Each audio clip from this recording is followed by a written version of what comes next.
All right, today I wanted to go through a Theater of Pain 14 we did, operative word being pain.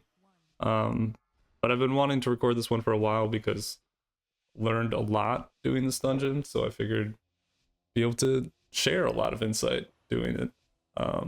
First thing to call out, as usual on Feral Druid, is we're pre-spreading our bees, so we already have, you know, how many ever stacks that is on our allies before we even start the dungeon.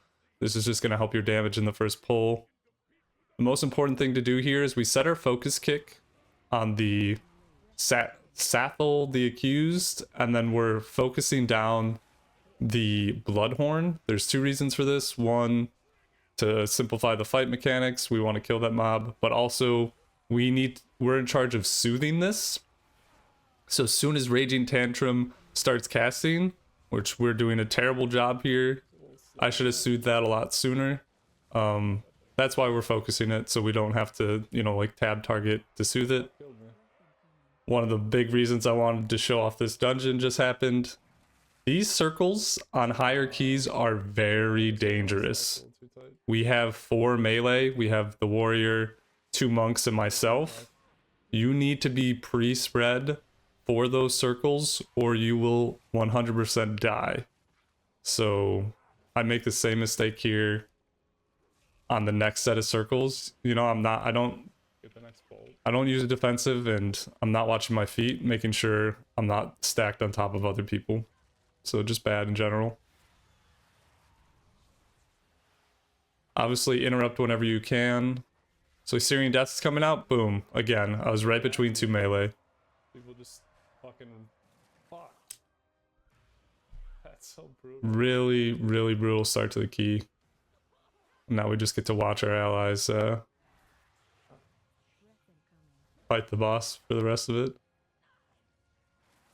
Yeah, it's interesting because it's not something that ever caused problems for me on the lower key level, but also is a little comp specific. So if you don't usually run with a lot of melee, you're not going to run into it, and realize how dangerous it is.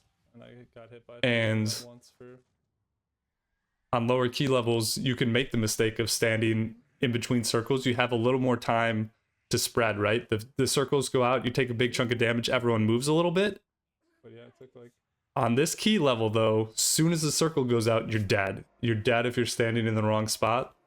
So we get burned there. Yeah. The other thing I'll call out is this is a good dungeon to have stealth potions if you're not a feral druid, because a lot of groups are going to skip that first mob pack, and if you don't have a way to soothe or CC them, you're going to have to use a stealth potion. But that's very, very common for Theater of Pain.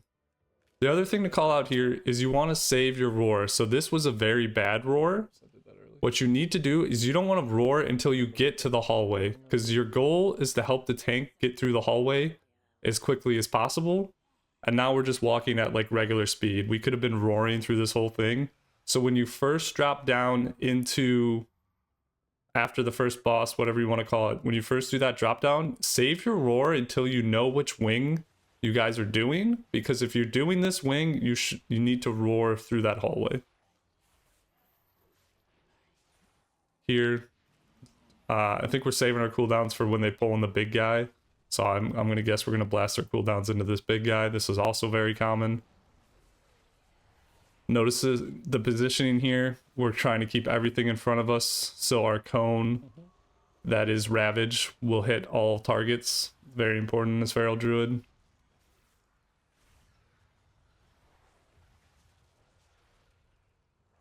As far as tracking goes, I might have talked about this before, but what I track with my weak auras is I track my bleed timers. So when is Rake expiring? When is Rip expiring? I track my free procs of clear casting that like make Rake cast as if you were from stealth. I track adaptive swarm, obviously super important to get your adaptive swarm out. Obviously getting your bleeds up first is more important because adaptive swarm only amplifies your damage if there's bleeds on the target. I should be casting adaptive swarm at this point. I think I'm probably too focused on kicks to notice. Obviously, I track my kick, my interrupt. That's very important to know when that's off cooldown. And then one thing that I'm not tracking in this video that I started tracking that has become apparent is very important in high keys is my defensives. You want to know when you have bark skin up or when you have survival instincts and potion. I'm tracking all three of those now. Wasn't tracking them at the time of this video, but we did a bunch of 13s and 14s last night, and I really felt the pain of not knowing when those cooldowns were off CD sometimes.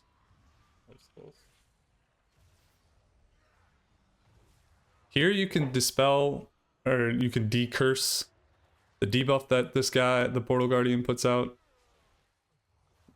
That's not super, I mean, it's a super long debuff, so you have plenty of time to react. And you just got to make sure you do it before the next Soul Storm.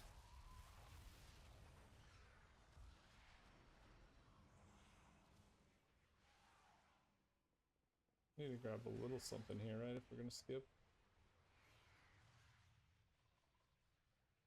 Probably send our cooldowns on this next pack. Your priority in these packs should always be the Bone Maguses. Bone Spear kind of just one-shots whatever it hits if they don't hit a big button. So super important that that those get taken care of.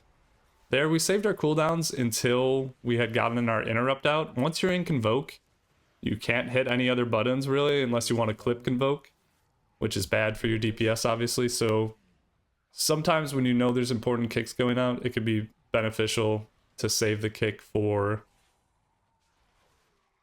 to save Convoke until after the kick goes out. Another 2 Bone Spears, not a good time.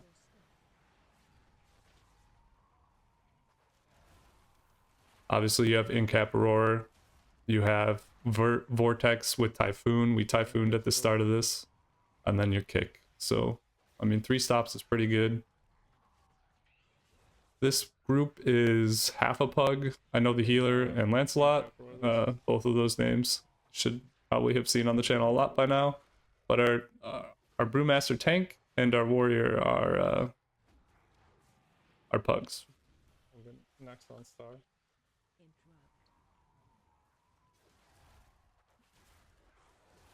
Calling out on comms, our interrupts. You know, I got next on star, that kind of thing. I'm doing it. I'm hitting star right now when I should be hitting circle. You just want to kill one first, obviously, to reduce the burden on interrupts. So make sure you're funneling there, not doing what I'm doing.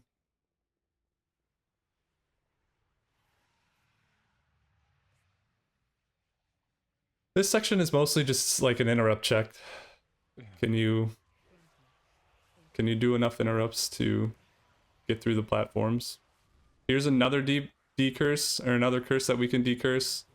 Again, it's not critical that you decurse it right away. There's no like damage element. It just helps whoever gets targeted. It prevents them from dropping these purple circles on the ground.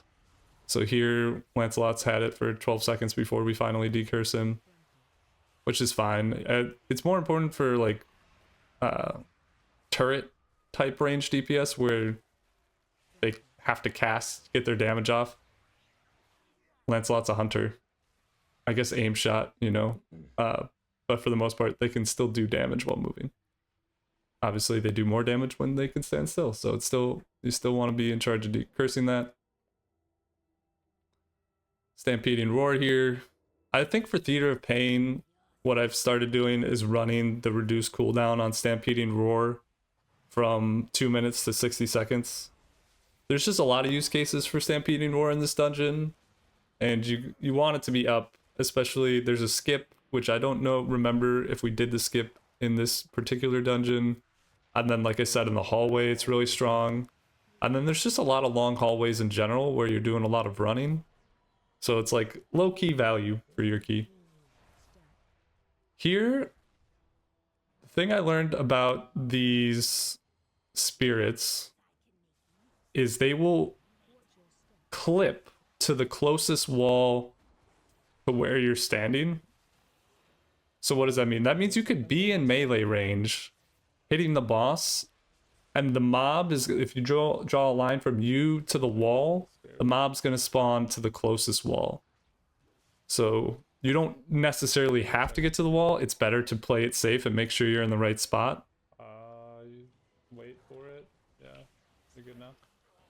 Get that B-res out. Here, we got to use a defensive for this. Pretty much use a defensive anytime you get this circle. It shouldn't kill you, but it's like kind of the only unavoidable damage of the fight. So there we were pretty much in melee range and the mobs still spawned where we wanted them to.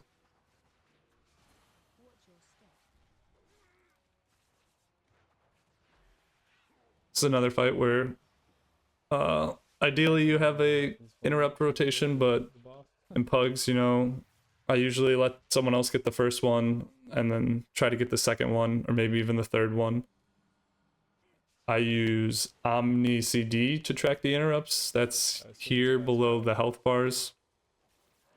Really strong, really strong. I need to get better at looking at that during a key, but I think that's pretty close to mandatory at the higher key level.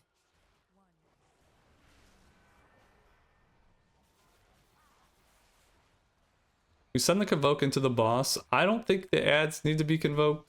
We're also sending our cooldown in the boss here before we're switching to the ads. Like, all we did was get our rips out and probably a swipe on those ads, and then we went back into the boss during our cooldown. Up to you how you play that.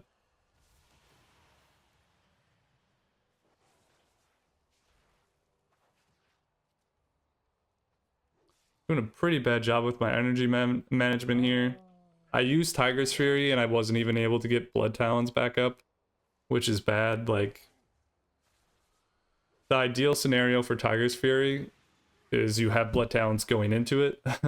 But the second ideal scenario for Tiger's Fury is you use that to generate your Blood Talons and get a very high value rip-off where it's empowered by Tiger's Fury, it's empowered by Blood Talons, and you want that rip to go the full duration, or you refresh it at the end of Tiger's Fury with Blood Talons.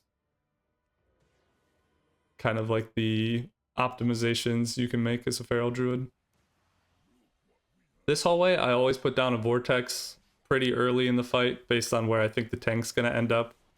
It just helps to keep everything grouped up as they try to jump away.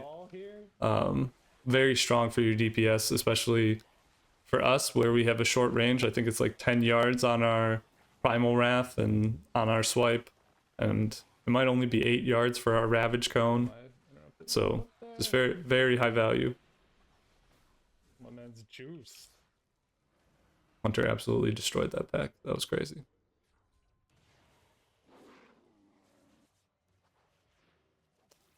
Part of me kind of wants to start tracking Ursula's Vortex, because like here is another mob. Like this whole hallway, Ursula's Vortex is strong, and I have to kind of look down at my action keys to see if it's up.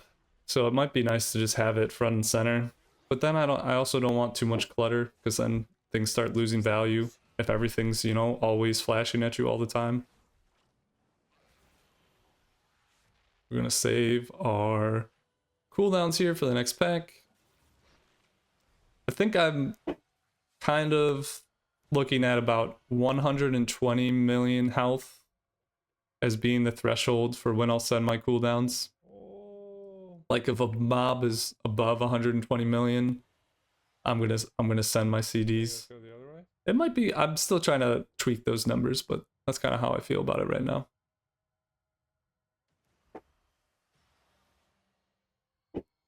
Other group had to go the other way, so slight mess up there, but nothing crazy. Send in our cooldowns after the Primal Wrath goes out so that our bites cleave. Super important. Need to reapply this Primal Wrath. I don't know what I'm doing. We're just gonna keep biting now that everything's dead. Here's another. Oh, we've heard. we Ursula Vortex that first pack, so it's not up for this pack, but this is another good spot to use it.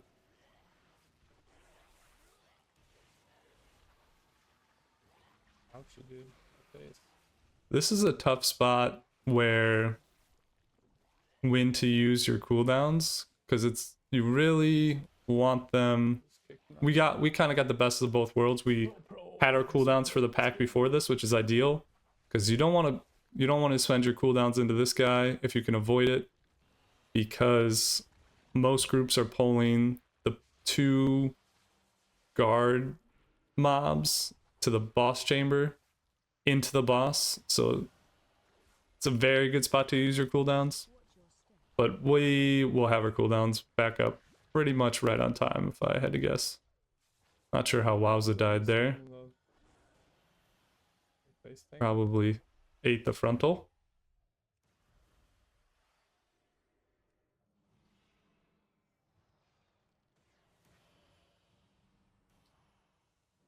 Yeah, so here we go. This is the mobs that most people pull into the boss room. These mobs can be stunned. So if you're going to open up from stealth, I open up with a shred. I didn't open up with a rake because I want the mobs to keep moving, right? If you stun them and they're not grouped up, then you're kind of losing the value of your AoE. So Am I the bonehead? here, you just stay in bear form because we're not DPSing. I think this chain was BS. I'll be fine. I think it was huge BS that hit me. Definitely be There's no way I was standing in that. And then now we're going to send our cooldowns. Super late, but we were dodging mechanics, so that's kind of why we saved them. We're holding it until Tiger's Fury comes back up, which is probably the right call. So we'll Tiger's Fury, Primal Wrath, send all of our cooldowns here. Again, we're not sending it because we're not on top of the boss. There we go. So I was wrong about having those at the right time, but I'm lagging a little bit, if I'm honest. things don't always go as planned. This boss has just an ungodly amount of health. A lot of people lost this boss because of that. Yeah, I feel like I think we set it up so we could lust the banner boss. I don't know the names of any of these bosses, but the guy that drops a banner, because that one is also big beef pig. takes a long time just with the way the fight is set up.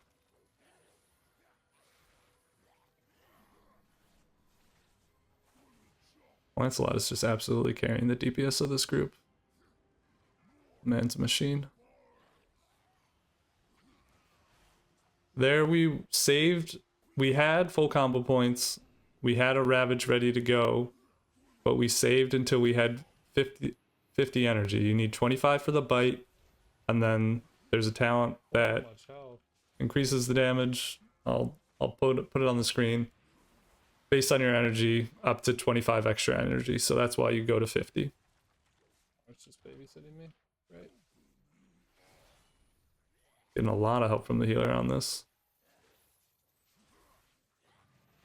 Here I would send my my defensives when the ads first pop out in case you get jumped on like that. We just got jumped on twice in a row. We have both our defensives up, so I should be defensiving like right now.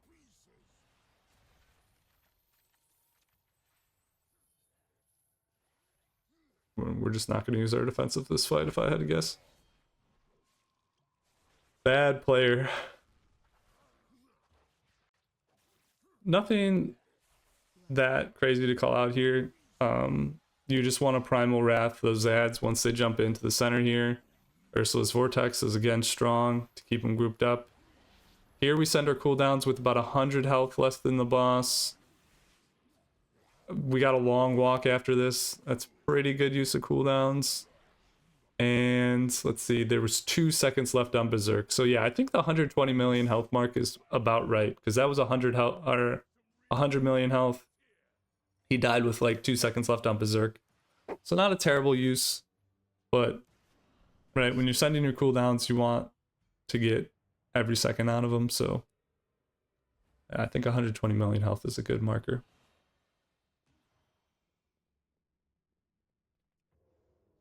Here we kill the Arbalest first. It's just does a lot of incidental damage. to whatever target it is shooting, and it can make the pull very scary, especially with the AoE this guy drops. We should be using an offensive on the AoE. I think it's this right here. Should be able to run back. We should be AoE. Yeah, so we used our bark skin. I assume the warrior stood in something, kind of stopped hitting the arbalist here. We should be moving back onto that, but yeah, that took us like no defensive. That took us to 40%, 30-40% health.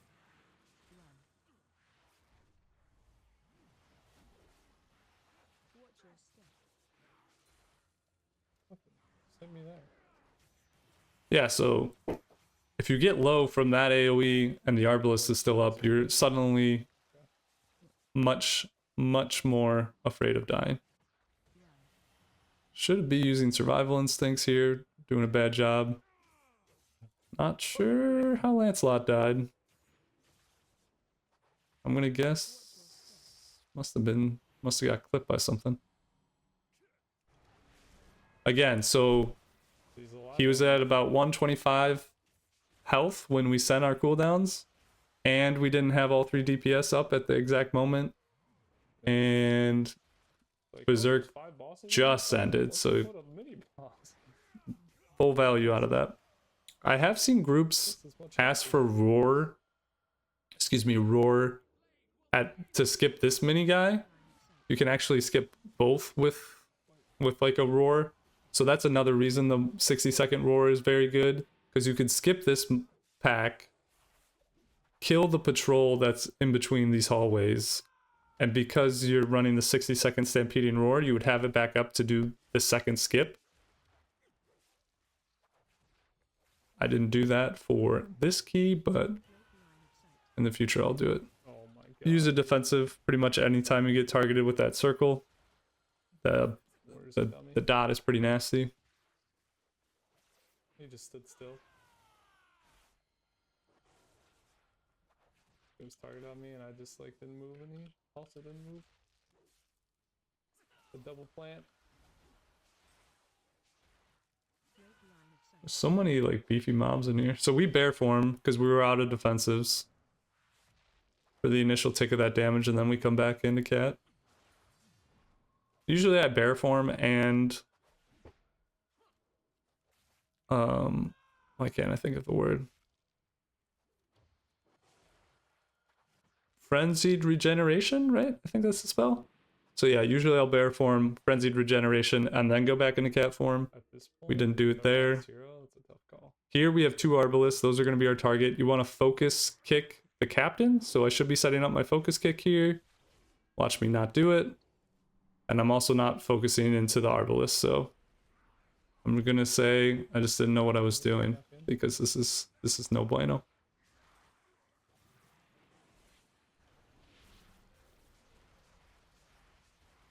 I feel like a parent, you know, when they're like, do as I say, not as I do. It's just like the biggest like cop. I'm like, what? That's not. Alright, so You should also have to do it. far. So here's where we do the stampeding roar trick. Most groups should be doing a countdown timer. If they're not, that's kind of on them if it goes wrong. But basically, you just roar. You all run at the same time, and the RP of the mob will take long enough that you guys can get through. So this is the boss where we're gonna lust, like I said before. It's just because the theory is it saves you time, because the beginning of the fight is the only time where you're guaranteed to have everyone up top before people get sent down. And so you just want that extra uptime of being able to do full damage to the boss.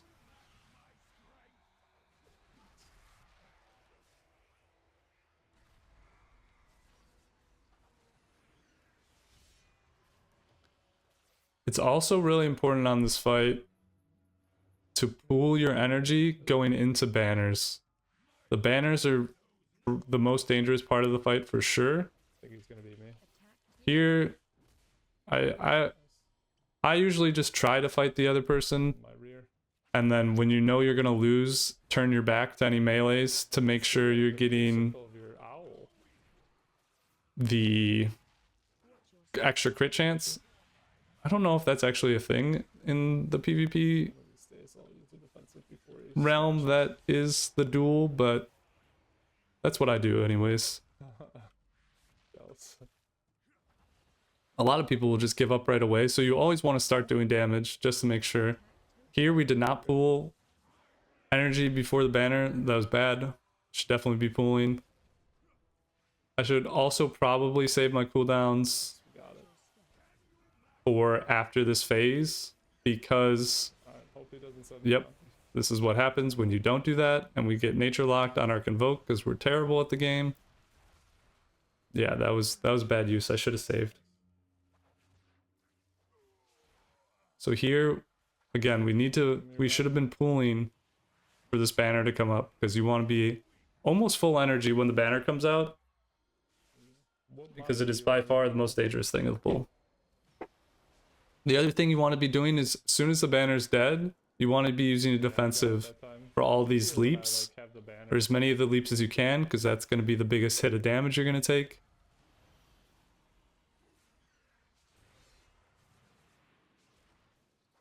Let's see, I think we're going to have to do one more send rotation. So we lusted this boss and we're still fighting this thing.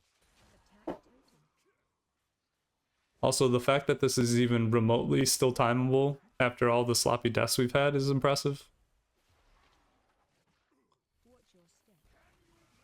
We might, did we barkskin late there? We barkskin that leap. Alright, that boss is dead. So, I mean, 6 minutes, assuming we didn't mess up the percentage, like, we should have plenty of time for this. No deaths. I like Theater Pain as a dungeon. I'm having fun with it. I don't mind the extra boss. I don't mind the mobs. I think it's one of the more fun keys in the rotation. And fair, like the timer feels fair. But maybe I'm crazy.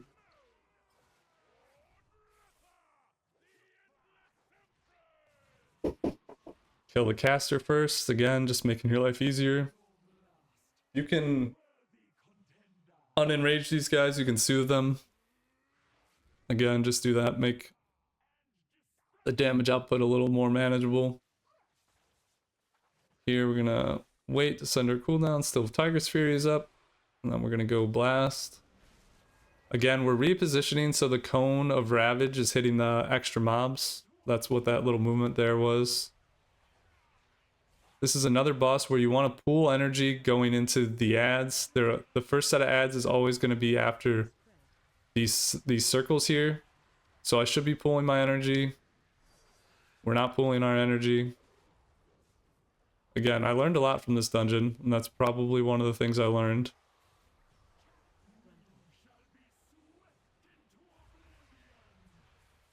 Yeah, always interrupt your mob that gets spawned. That's the general principle.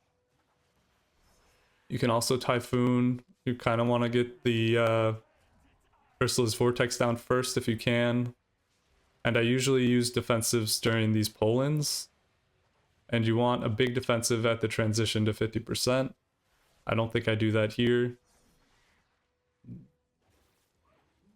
But we'll see. Maybe I will. Wow. What, did he get hit by that and live? Alright, so here we should be pulling our energy.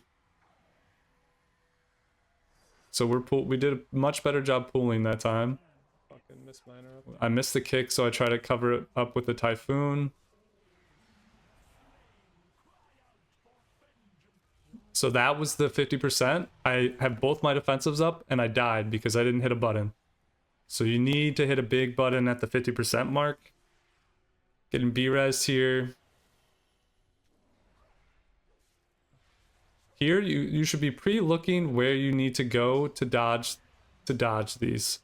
And then the next one, so the second one after transition is always going to be the scariest, because you're going to be getting pulled, you're going to be having these circles, and you're going to have the ads. So this is really difficult because you need to kick your ad, but also you need to see where these mobs are going on the sides of the map here, which we don't do. and dodge the frontal. This is by far the scariest one of the key. I tried. Oh, And I don't know, I don't have good advice. You just really, there's a lot going on. But that's going to be the scariest part of the fight. alright. Here, I should be pre-looking at where these guys are going. I didn't look. We got lucky. Don't take. Oh. Painful rewatching this key. Again, dodging circles.